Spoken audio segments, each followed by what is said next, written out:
Assalamualaikum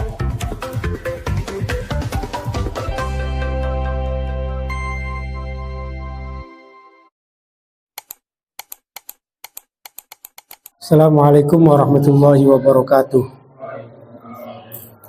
Bismillahirrahmanirrahim. Wa nasta'inuhu wa nastaghfiruhu wa na'udzu billahi min syururi anfusina wa min sayyiati a'malina may yahdihillahu fala mudhillalah wa may yudlil fala hadiyalah.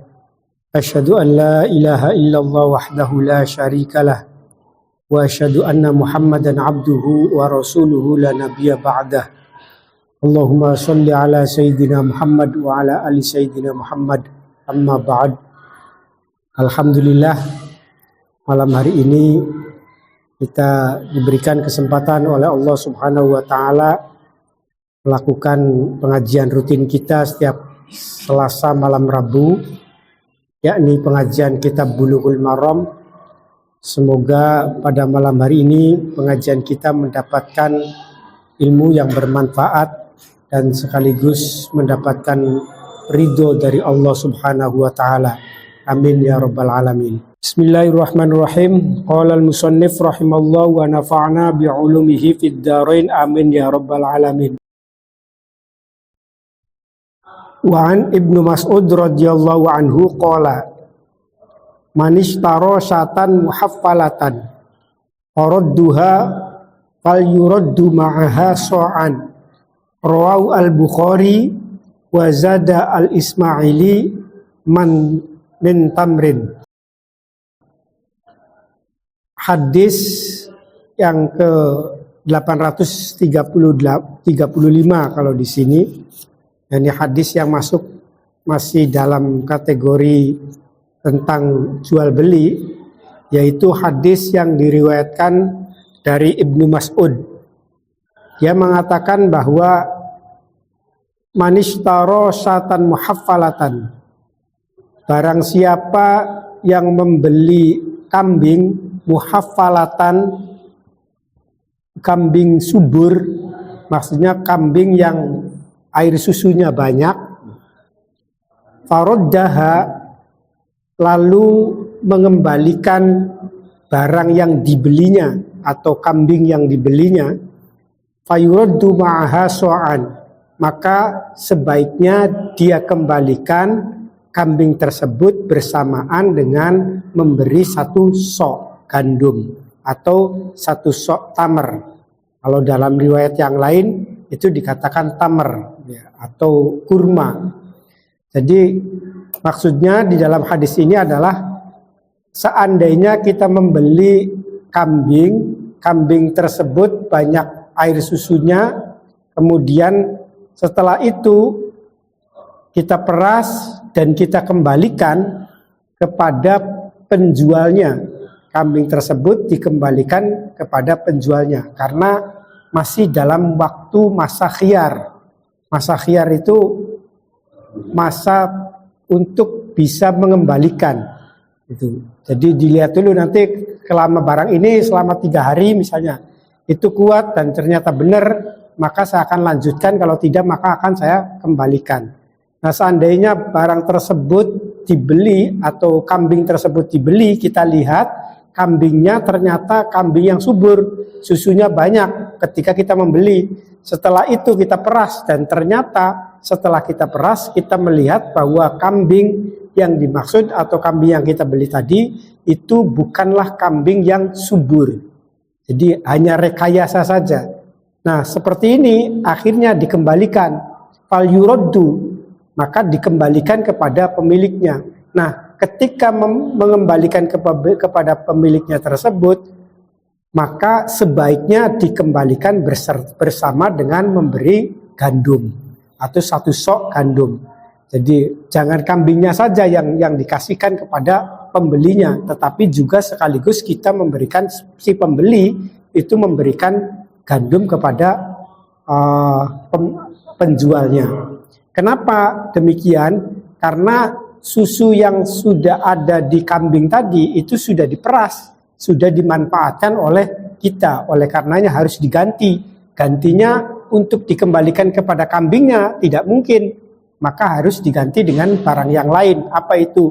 so'an min tamrin, atau 1 sok dari kurma, atau satu sok dari gandum. Kalau misalnya konteksnya bukan konteks kambing, kita membeli air misalnya.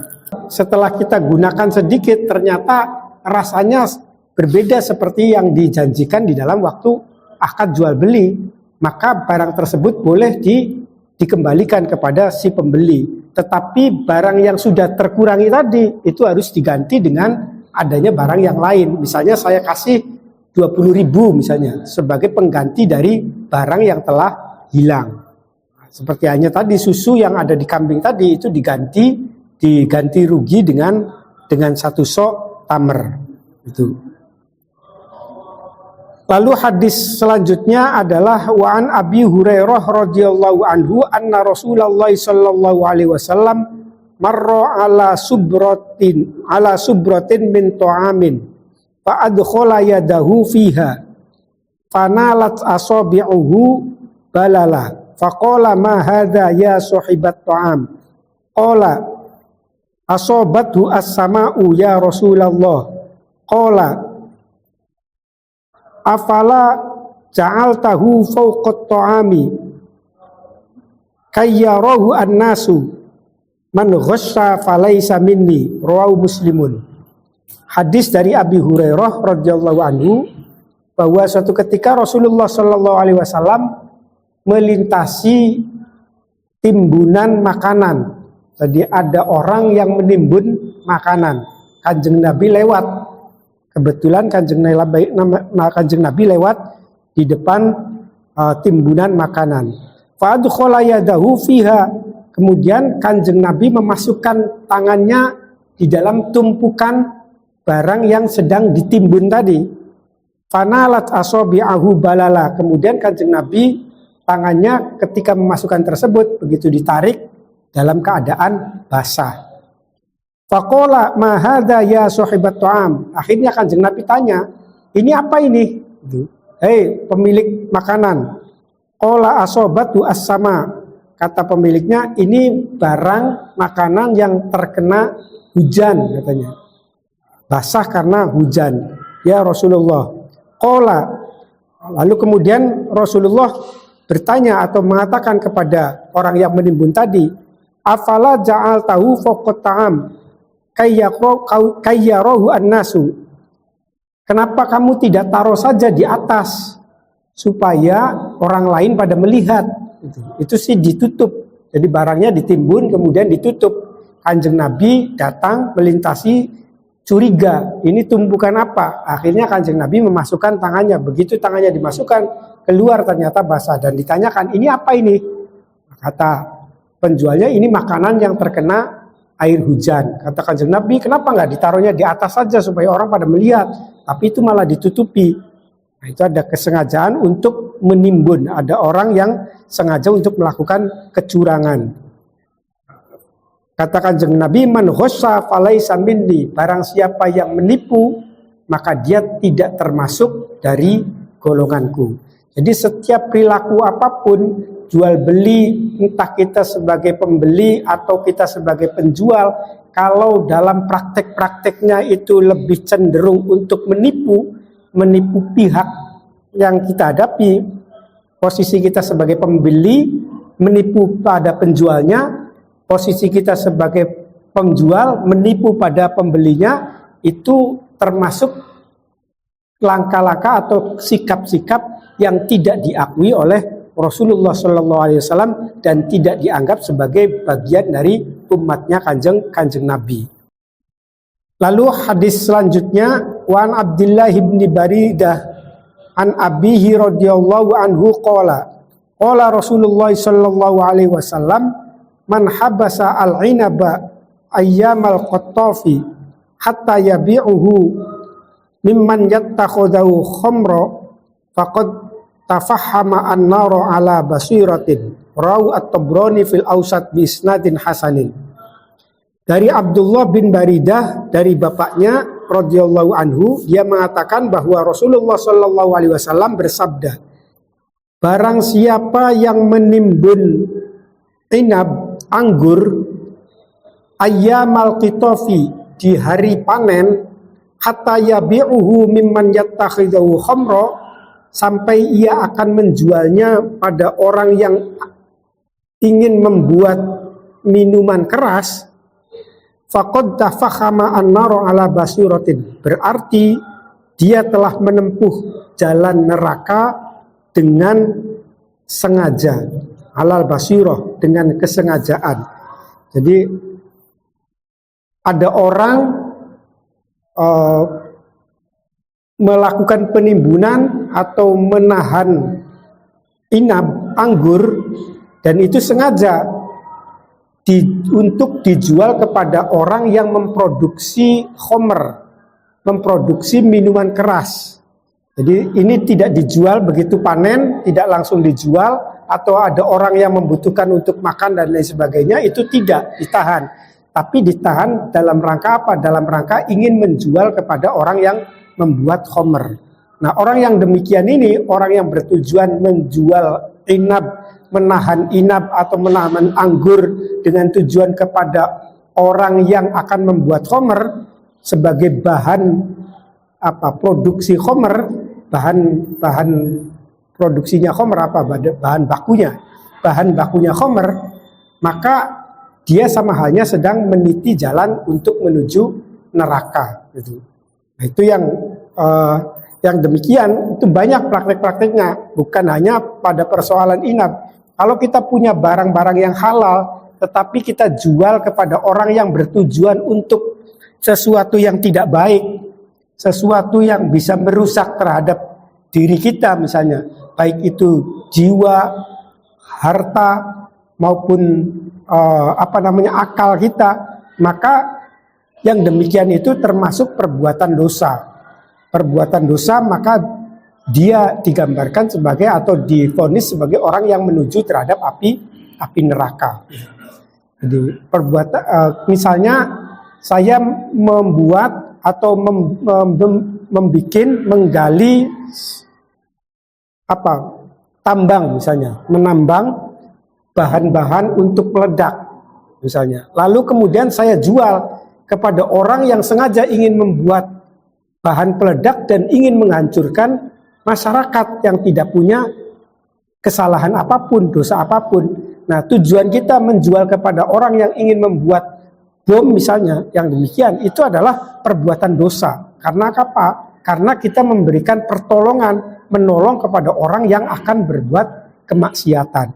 Demikian juga seperti yang digambarkan oleh dalam hadis ini, ada orang yang menimbun inab atau menimbun anggur dengan tujuan ingin dijual kepada orang yang akan membuat minuman keras gitu.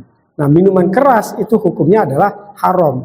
Nah, oleh karenanya perbuatan seperti ini adalah perbuatan yang kategorinya kategori dosa. Rawahu At-Tabrani fil Awsat bi isnadin hasanin. Hadis ini diriwayatkan oleh Imam At-Tabrani di dalam kitab Awsat dengan sanad yang bagus. Hadis selanjutnya, wa an Aisyah radhiyallahu anha qalat, qala Rasulullah sallallahu alaihi wasallam, al-kharraju bid-damman.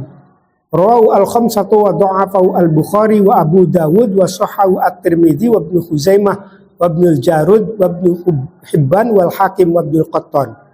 Dari Aisyah radhiyallahu anhu, dia mengatakan bahwa Rasulullah sallallahu alaihi wasallam bersabda, al-kharraju bid-damman, mengeluarkan itu dengan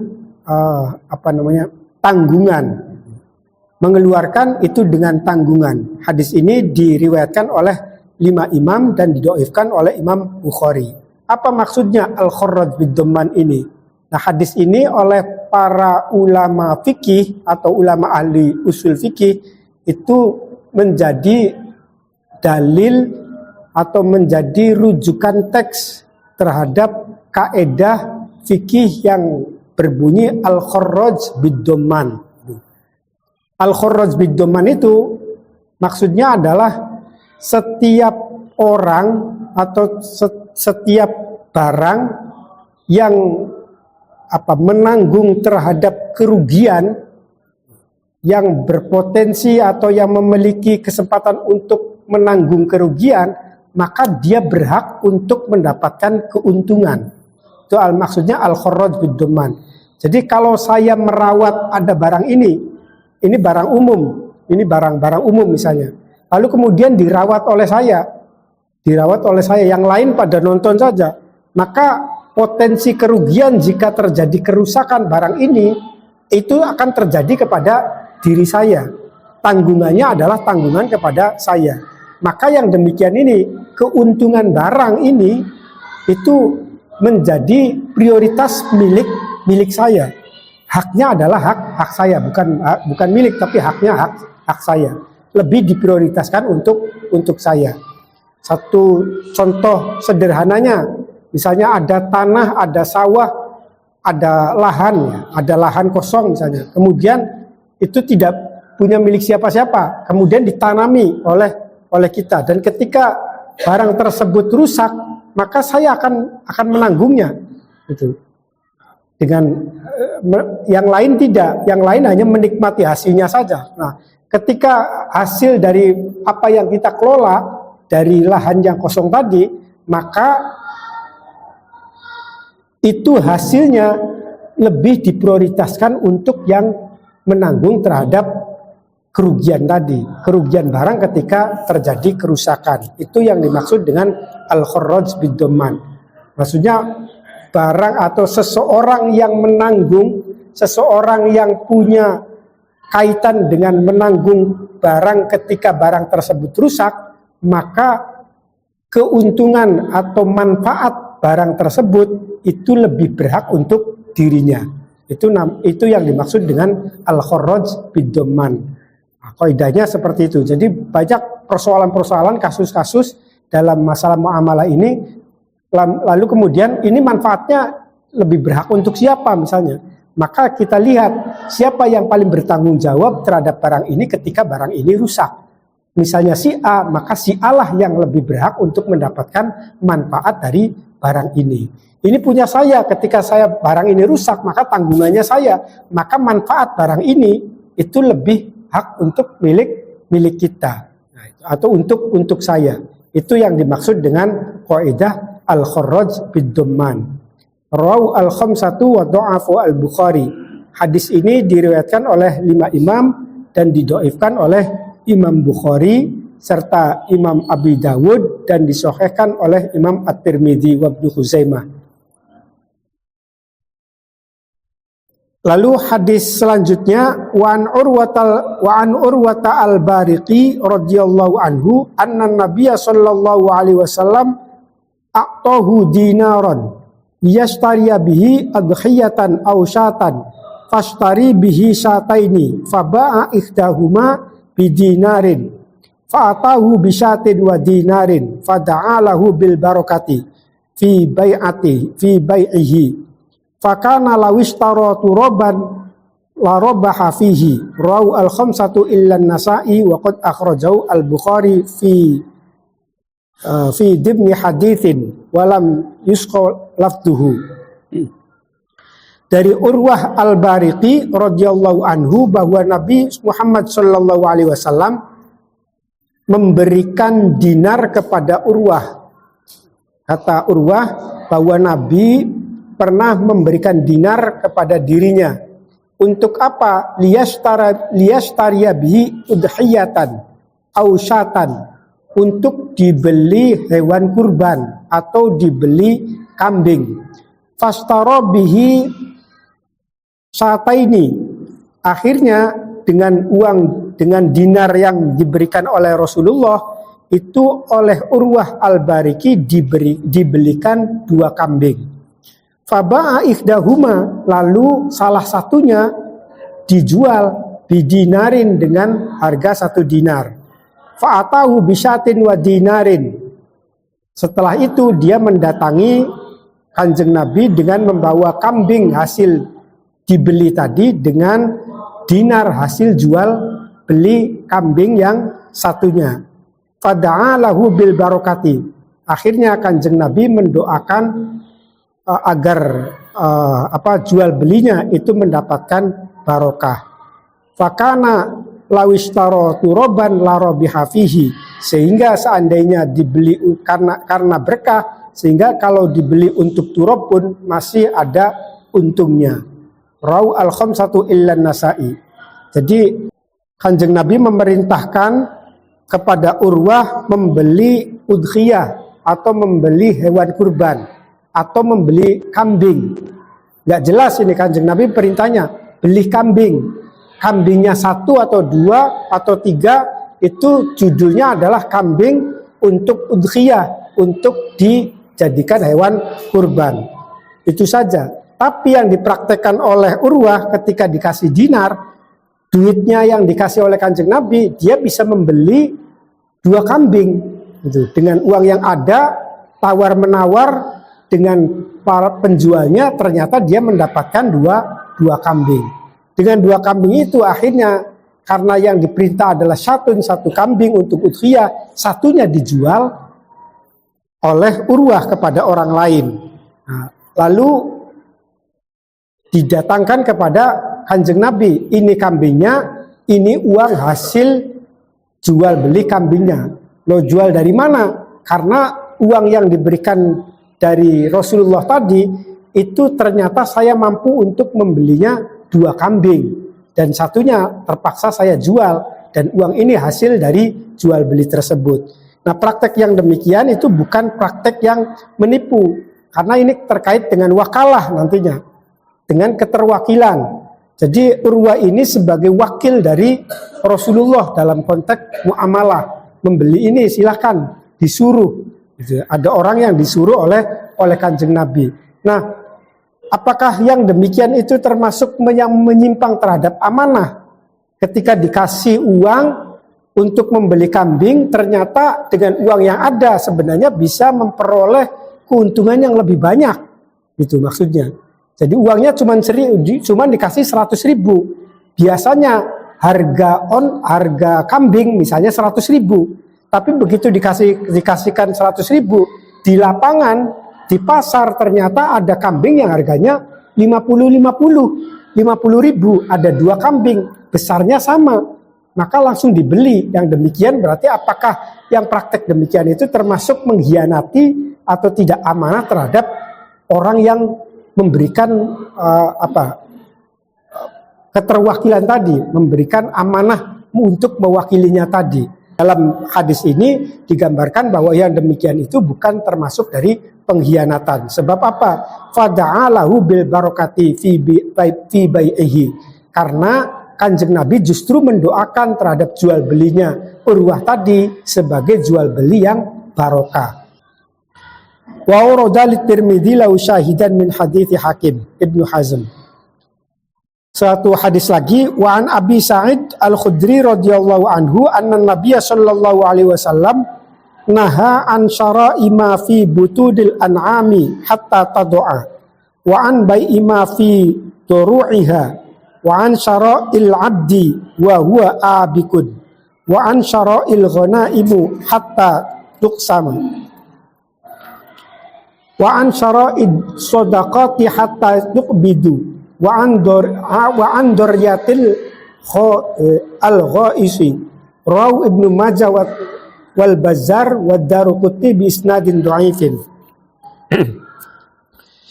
Dari Abi Sa'id Al-Khudri radhiyallahu anhu bahwa Nabi Muhammad sallallahu alaihi wasallam naha an syara'i ma fi butunil an'am. Nabi melarang membeli barang yang ada atau hewan yang ada di dalam perut induknya. Jadi hewan yang hatta tadau, hewan yang masih belum dilahirkan, masih berada di dalam perutnya, itu tidak diperbolehkan untuk dibeli. Itu kata Rasulullah. Wa an bai'i ma fi duru'iha, dan tidak boleh membeli susu hayawan yang masih di dalam teteknya kambing misalnya atau teteknya sapi. Nah, itu tidak diperbolehkan kalau masih belum diperas. Itu tidak boleh dibeli. Wa an syara'il 'abdi wa huwa abikun, dan tidak boleh menjual budak yang kabur dari tuannya. Wa an syara'il ghana'imu hatta tuksama, dan tidak diperbolehkan membeli barang rampasan sebelum dibagi, barang rampasan perang sebelum dibagi. Wa an syara'i shadaqati hatta tuqbidu, dan tidak diperbolehkan membeli barang barang zakat, membeli barang zakat sebelum diterima oleh pemiliknya. Wa an darbatil ghasib, dan juga tidak boleh membeli hasil penyelam. Rawu Ibnu Majah wal Bazzar wa Daruqutni bi isnadin dhaifin. Nah, ini maksudnya kita membeli sesuatu yang tidak jelas ukurannya, karena salah satu syarat di dalam jual beli itu mabeknya atau barang yang dijualnya itu harus tampak, harus ada, harus syahid, harus hadir, dan ukurannya atau ciri-cirinya serta kualitasnya juga diketahui. Itu menjadi syarat dalam jual beli. Nah, sehingga membeli hayawan yang masih di dalam kandungan induknya itu tidak diperbolehkan. Karena apa? Karena barang tersebut belum hadir, belum ada, masih ada di dalam perutnya. Apakah kemudian lahir hewannya hidup atau mati, ini juga akan menjadi sebuah persoalan tersendiri, sehingga tidak diperbolehkan yang demikian itu. Begitu pula menjual abad yang abik, menjual budak yang kabur, lalu saya jual, itu silakan, Anda beli nggak budak milik saya tersebut? Oh iya, saya beli. Sekarang di mana? Dia sedang melarikan diri misalnya. Nah, yang demikian berarti barangnya atau si budak tersebut itu tidak berada di dalam tempat akodnya, sehingga tidak diperbolehkan yang demikian itu. Begitu pula barang hasil rampasan perang, hasil perang kemudian dapat rampasan, itu tidak boleh dijual, tidak boleh dibeli. Karena apa? Karena masih belum jelas ini miliknya siapa, kecuali kalau sudah dibagikan, ini punya saya dan seterusnya, sehingga jelas ini milik saya 2/3 dan seterusnya, itu akan menjadi menjadi kategori yang penting untuk mabek yang dijual gitu. Wa an syara'i shadaqat, begitu pula barang yang disodakohkan atau barang yang dizakati sampai diterima. Jadi ini barang zakat, ini barang sodakoh, lalu kemudian saya beli, padahal ini belum diterima kepada pemiliknya, kepada orang yang disodakoi, itu juga tidak diperbolehkan. Rawu Ibnu Majah wal Bazzar wa Daruqutni bi isnadin dhaifin. Hadis ini diriwayatkan oleh Ibnu Majah dan Bazzar dan Daruqutni dengan sanad yang dhaif. Wa Ibnu Mas'ud radhiyallahu anhu qala wallahu a'lam bishawab. Al-Fatihah. A'udzu billahi Ar-Rahmanir-Rahim.